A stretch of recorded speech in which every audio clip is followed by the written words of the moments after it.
Okay, guys, this is the plea deal. It's really hard to get through, you guys. Hey everyone, am I live? First of all, this is not safe for work, and I want to give you a trigger warning.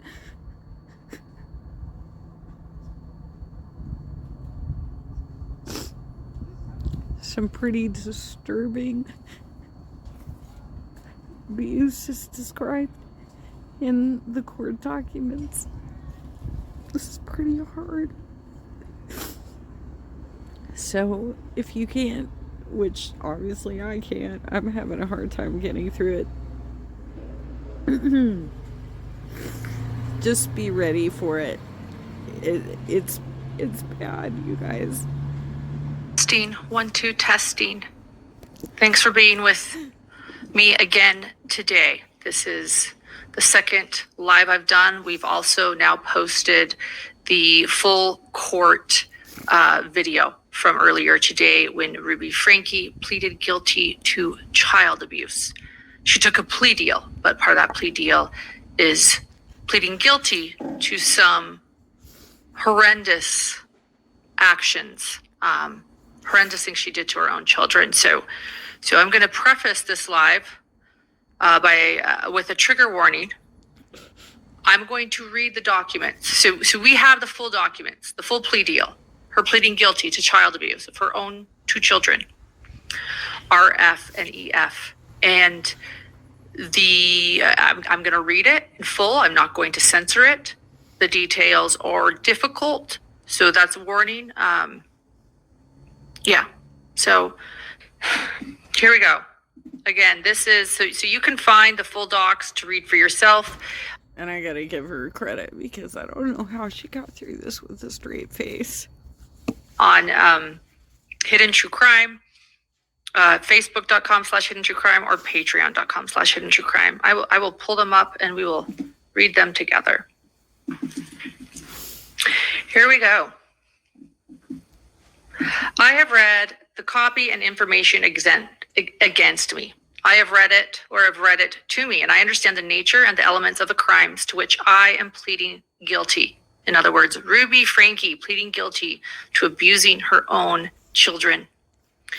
The elements of the crimes to which I am pleading guilty are: count 1, aggravated child abuse. Second-degree felony, in that the defendant intentionally or knowingly inflicted upon a child, RF, that's her son who escaped, serious physical injury, or having the care or custody of such child caused or permitted another to inflict serious physical injury upon said child, and such physical injury involving physical torture.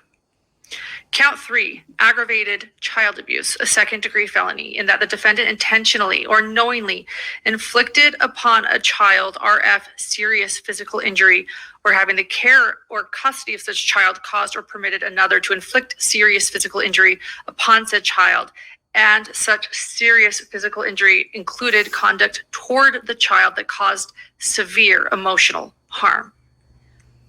And then count 5, she pleads guilty to a second-degree felony, in that the defendant intentionally or knowingly inflicted upon a child, EF, that's her daughter, younger daughter, serious physical injury, or having the care or custody of such child caused or permitted another to inflict serious physical injury upon said child, and such physical injury includes conduct toward the child that causes severe emotional harm.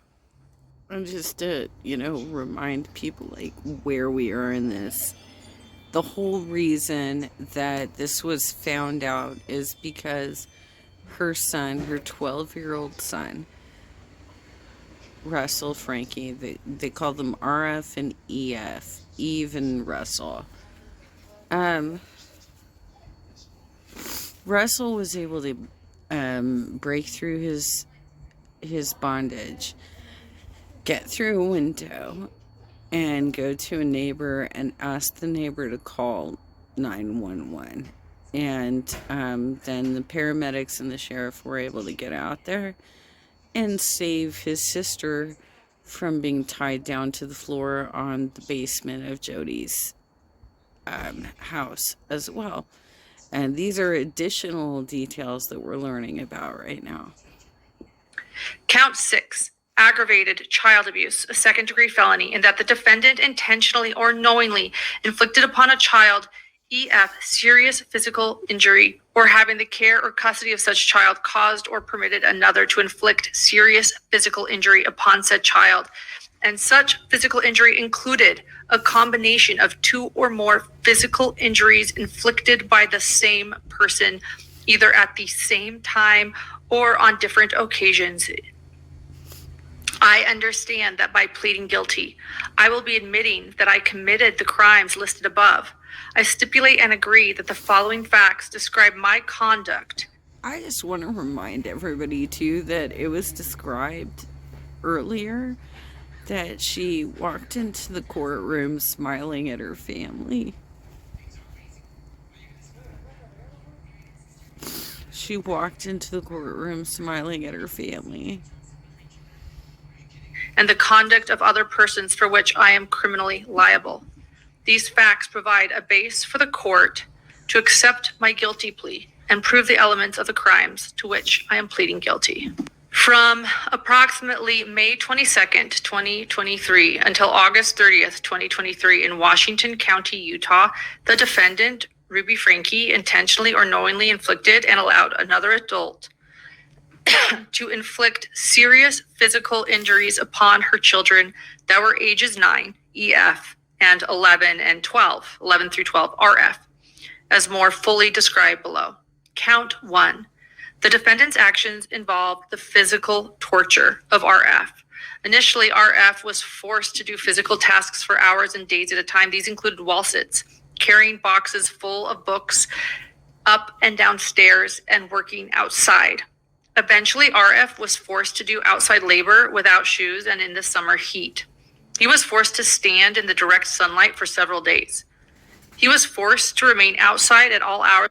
This is Utah desert. This is east of Vegas, north of the Grand Canyon.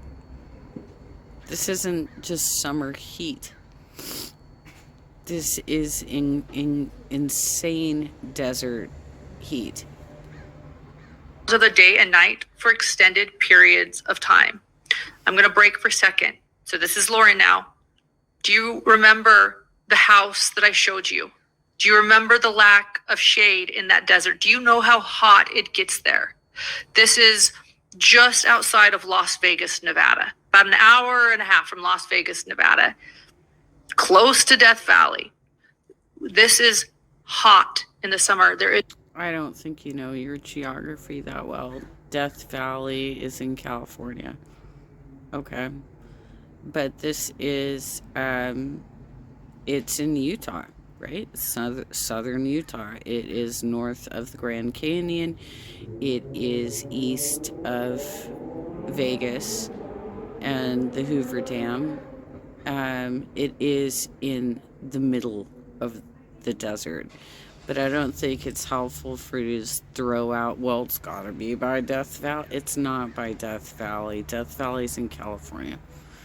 That is not helpful to throw out misinformation. There's no shade you saw in the house there. So I cannot imagine what happened to his skin. So he was forced to stand in the direct sunlight for several days. He was forced to remain outside at all hours of the day and night for extended periods of time. These actions resulted in repeated and serious sunburns with blistered and sloughing skin. RF was denied adequate water for several. Honestly, I think that they should be getting charged with more than just child abuse at this point. That is like attempted murder.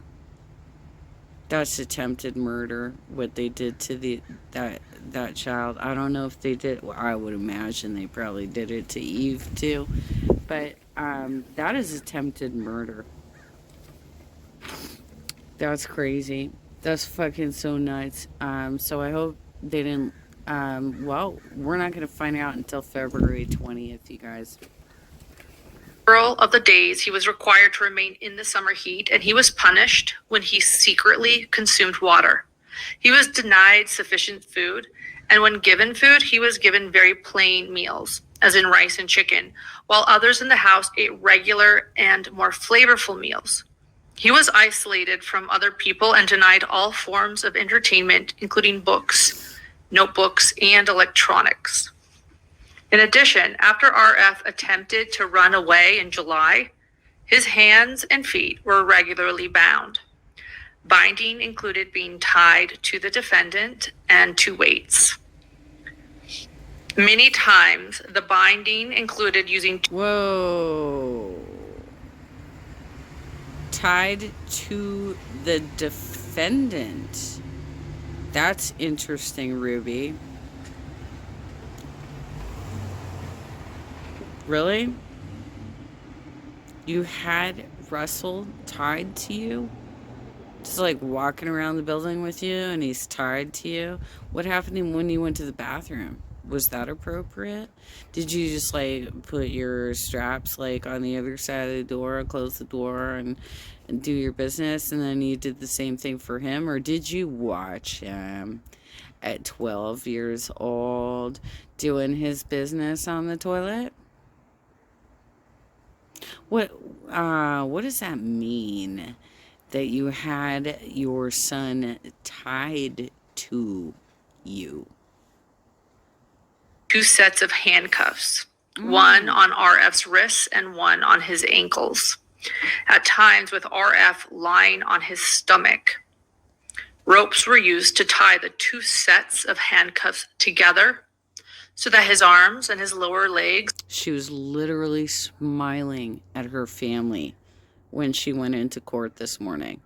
What the fuck are you happy about, Ruby? Are you for real? This is what you agreed to. This is what you're saying you did. I mean, it's not just I didn't know that Jody was doing this.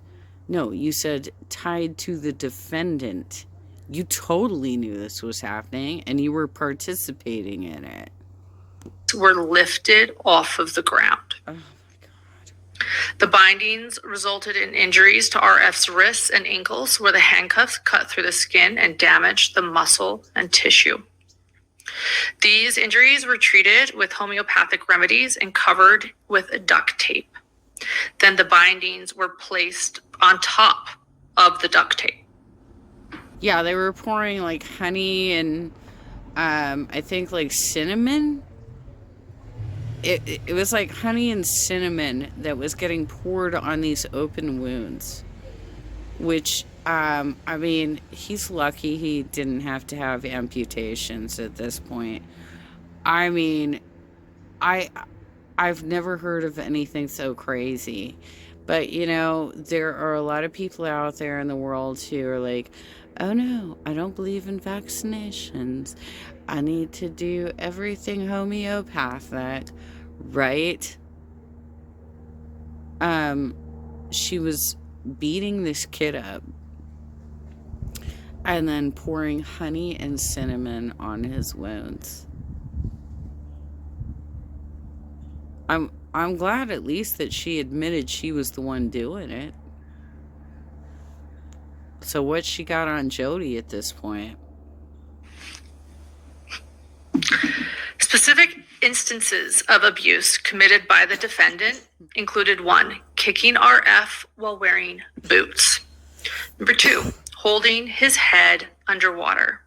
Wow. 3, cutting off oxygen by placing her hands over his mouth and nose. Why? Count 2. The actions described above caused severe emotional harm to RF due to the fact that they began in May and escalated through the summer months. Additionally, the defendant and another adult regularly sought to indoctrinate RF and convince him that he was evil and possessed, and that he needed to willingly... Why isn't she being charged with attempted murder? Why isn't she being charged with attempted murder? For fuck's sake. And this is a child. This is a 12-year-old. Be obedient to avoid punishments, and that the punishments were necessary to repent. He was also told that everything that was being done to him were acts of love. Oh. Count 3, okay. the defendant's actions also caused severe emotional harm to EF. Other than binding and the specific instances of abuse RF was subjected to, EF was subjected to the same treatment as her brother. She was isolated and forced to do the physical tasks, remain outside. This year, while you're making your list and checking outside, and denied food and water. She was also repeatedly told she was evil and possessed. The punishments were necessary for her to be obedient and to repent, and these things were being done to her in order to help her. EF was convinced that she was evil and needed to go through these things in order to repent. So this is Lauren again. I'm going to take a break really quickly and remind all of you that EF, when she was found after RF escaped and police were called, it took them hours to convince EF, little EF, to see doctors. And it seemed clear from the charging docs, from the probable cause, that there was brainwashing going on. Here it is. EF was convinced that she was evil and that she needed to go through these things in order to repent. Little girl thinking she's evil. Count 4. The defendant's actions caused 2 or more physical injuries to EF. She was forced to work outside in the heat, barefoot. The southern Utah desert heat. Right. She was also forced to run barefoot on dirt roads for an extended period of time. EF's feet were repeatedly injured by, and she was repeatedly sunburned. When examined on August 30th, these wounds were apparent by scabs and blisters and sloughing skin. I am entering the pleas voluntarily. I understand that I have the following rights under the constitutions of Utah and the United States. I also understand that if I plead guilty, I will give up all of the following. Counsel. I know that I have the right to be represented by an attorney, and that if I cannot afford one, an attorney will be appointed by the court at no cost to me. I understand that I might later, if the judge determines that I'm able, be required to pay for an appointed lawyer's services to me. I have waived my right to counsel. If I have waived my right to counsel, so she gets to choose one of those options, I have done so knowingly, intelligently, and voluntarily for the following reasons. If I have waived my right to counsel, I certify that I have read this statement and that I understand the nature and elements of the charges and crimes to which I am pleading guilty. I also understand my rights in this case and other cases and the consequences of my guilty plea. If I have not waived my right to counsel, my attorney is Lamar Winward. My attorney and I have fully discussed this statement, my rights, and the consequences of my guilty plea. Jury trial. I know that I have a right to a speedy and public trial by an impartial, unbiased jury, and that I will be giving up that right by pleading guilty. Confrontation and cross-examination of witnesses. I feel like this is probably just what she wants to admit to, and not everything, because the kids were brainwashed, so they probably didn't want to say much, and there's probably very little that she actually admitted to, except for what was physically evident on their bodies through bruising, wounds, things that were healing, stuff that she should be charged with attempted murder at this point, because that's what she did to her 2 youngest babies. That's attempted murder. I know that if I were to have a trial, I would have the right to see and observe the witnesses who testified against me, and my attorney or myself, if I waived my right to an attorney, would have the opportunity to cross-examine all of the witnesses who tested against me. The right to compel witnesses. I know that if I were to have a trial, I could call witnesses if I chose to, and I would be able to obtain subpoenas requiring the attendance and testimony of those witnesses. If I could not afford to pay for the witnesses to appear, the state would pay those costs.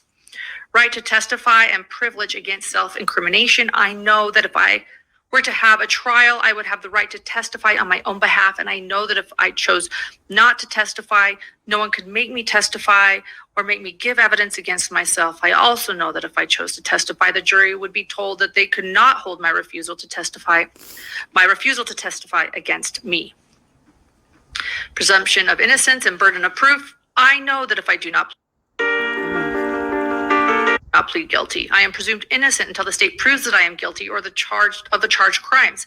If I choose to fight the charges against me, I need only plead not guilty and my case will be set for trial. At trial, the state would have the burden of proving each element of the charges beyond a reasonable doubt. And if the trial is before a jury, the verdict must be unanimous, meaning that each juror would have to find me guilty. I understand that if I plead guilty, I will give up the presumption of innocence and I will be admitting that I have committed the crimes stated above. Mm-hmm. Appeal. I know that under the Constitution, Utah Constitution, if I were convicted by a judge or jury, I would have the right to appeal my conviction and sentence. If I could not afford the cost of an appeal, the state would pay those costs for me. I understand that I am giving up my right to appeal my conviction if I plead guilty. Mm-hmm. I understand that if I wish to appeal my sentence, I must file a notice of appeal within 30 days after my sentence is entered. I know and understand that by pleading guilty, I am waiving and giving up all of my statutory and constitutional rights as explained above. Consequences of entering a guilty plea, potential penalties. I know the maximum sentence may be imposed for each crime to which I am pleading guilty. I know that by pleading guilty to a crime that carries a mandatory penalty, I will be subjecting myself to serving a mandatory penalty for that crime. I know my sentence may include a prison term, fine, or both. I know that in addition to a 90% surcharge will be imposed. I know that in addition to the 90% surcharge will be imposed, I also know that I may be ordered to make restitution to any victims of my crimes, including any restitution that may be owed on charges that are dismissed as part of a plea agreement. Consecutive concurrent prison terms. I know that if there is more than one crime involved, there is, the sentences may be imposed one after another, or they may run at the same time concurrently. I know that I may be charged an additional fine for each crime that I plead to. I also know that if I am on probation or parole or awaiting sentencing on another offense of which I have been convicted or which I have pled guilty, my guilty plea now may result in consecutive sentences being imposed upon me. If the offense to which I am now pleading guilty occurred when I was imprisoned or on parole, I know that the law requires the court to impose consecutive sentences unless the court finds and states on the record that consecutive sentences would be inappropriate. Plea agreement. Throw the goddamn book at her. Holy shit. Kicking him with boots on, making their tiny little feet blister on the hot desert sand. You know, working in the sun, getting sunburned, carrying a bunch of books upstairs. By the way, this sounds like some of the modified duties I had to do when I got bit by a dog. But I'm an adult. I mean, and I was able to stand up for myself and say, hey, you know what? I can't physically do these things, right?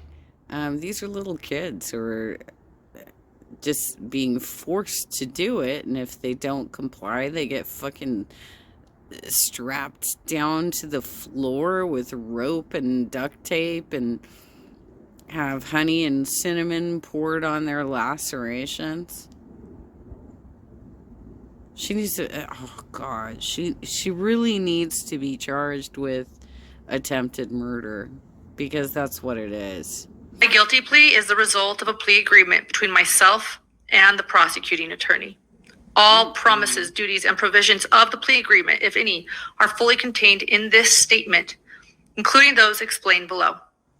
Number 1, the defendant agrees to plead guilty to count 1, aggravated child abuse, a second-degree felony. Count 3, aggravated child abuse, a second-degree felony. Count 5, aggravated child abuse, a second-degree felony. And count 6, aggravated child abuse, a second-degree felony. The state agrees to dismiss count 2, aggravated child abuse, a second-degree felony, and count 4, aggravated child abuse, a second-degree felony. The defendant shall submit to a pre-sentence investigation with adult probation and parole. The defendant agrees to serve a prison term. The sentence received for count 1, count 3, count 5, and count 6 are to be served consecutive to each other. The defendant agrees to testify truthfully against Jody Hildebrandt, and in return, the Washington County Attorney's Office agrees to remain neutral regarding future hearings before the Board of Paroles and Pardon and Parole. Wow.